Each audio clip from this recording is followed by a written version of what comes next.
ঘরে নেই চাল, তাই মুড়ি খেয়েই দিন পার করছে বৃদ্ধা খাদিজা বেগম। 10-15 দিন ধরে রাস্তার পাশে ঝুপড়ি ঘর, টুকরো কাপড় ও পলিথিনেই মাথার উপরে ছাদ বানিয়েছেন খাদিজা। ওই নিজেদের পাশে একটু পলিথিন কাগজ মাগজ দিয়ে ওই কাপড় বেড়া মানে একটু দিয়ে দিয়েছে, এই মহিলা এই বেড়া বোড়া দিয়ে দিয়েছে। বৃষ্টির দিনে ফোঁটা ফোঁটা পানি পড়ে ভিজে যায় বিছানা, শীতে কাঁপতে কাঁপতে কাটে রাত, গরমে নিঃশ্বাস আটকে যায়, তবুও এটাই তার আশ্রয়। যে ঘরটা থাকে এই ঘরটা আসলে মানুষ থাকে বলে মনে হয় না। এখানে গরু ছাগল বসবাস করার মতো পরিবেশ না, থাকার মতো না। মনে করেন আমরা সবাই তার মোটামুটি কায়দায় একটু ওই আশ্রয় দিই। এই মনে করেন যখন এই বন্যা বদল হয় এই সবসময় এই জায়গায় থাকে সে। কখনো অর্ধাহারে, কখনো বা আবার মুড়ি খেয়ে দিন পার হয় দুঃখিনী খাদিজার। চোখে মুখে বয়সের ছাপ, শরীরে রোগ ব্যাধির ছড়াছড়ি। আগে মাঝে মাঝে কাজ করে কিছু আয় হতো, এখন সে শক্তিও নেই। তাই কখনো ভিক্ষাবৃত্তি, কখনো শাকসবজি বিক্রি করে কোনো মতে দিন পার করেন খাদিজা। এই মহিলা ভিক্ষা করে খায় এবং তার অবস্থা এতই খারাপ যা কল্পনা করা যায় না। 60 বছরের খাদিজা বেগম জীবনের পথে একে একে হারিয়েছেন সবাইকে। অল্প বয়সে বাবা মাকে হারিয়েছিলেন, পরে স্বামী আর একমাত্র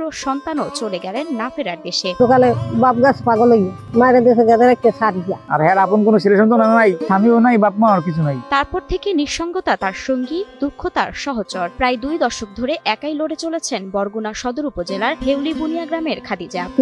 মানের বাসায় কাম হচ্ছে, বইতে সুরত বেশি মাথায় দিয়ে বলগুনা। ভাঙা শরীরে ব্যাগ হাতে মানুষের দুয়ারে দুয়ারে যান খাদিজা। ঘর থেকে বের হলে জোটে খাবার, না হলে না খেয়ে থাকতে হয় এই বৃদ্ধাকে। আবার যেকালে শরীর ভালো না থাকে হুই থাই, আবার যেকালে শরীর ভালো থাকে হেকেলে তুই ধারে ধারে আগে কাপে কাপে জায়গা তোর দূরে দূরে কোনো যাইতে না। খাদিজা বেগম বয়সের ভারে নুয়ে পড়া দেহে গুনছেন জীবনের শেষ প্রহরগুলো।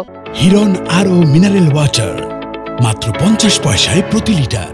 কাপা হাতে, অসুস্থ শরীরে কোনো রকমে বেঁচে আছেন তিনি। চাল পথে আনলে আমার আবার মলম লাগে, এক সার বেচতে মলম কিনি আর এক সার খাই।